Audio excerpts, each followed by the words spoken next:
Atmosféra pri vínku je určite vždy výborná, nakoľko tu máme 40 vinárstiev, takže 400 druhov vína. Verím tomu, že každý vínomilec si tu dojde na svoje v tomto malebnom, krásnom areáli agrokomplexu pri jazerách.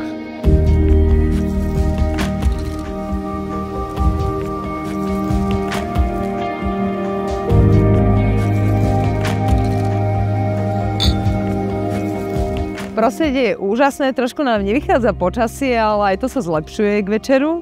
Je to tu pekné, uvoľnené.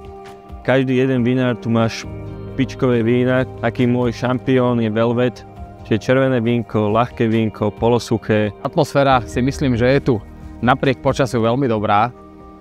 Ľudia podľa všetkého aspoň vyzerá, že sa bavia. My sa bavíme tiež.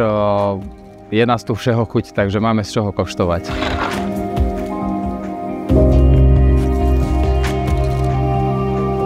Chcel by som poďakovať všetkým, ktorí sa pričinili o to, aby toto podujatie vôbec vzniklo. V prvom rade všetkým vinárom, zároveň veľké poďakovanie návštevníkom, ktorí sem teda dneska prišli a mohli degustovať tie naše slovenské vínka.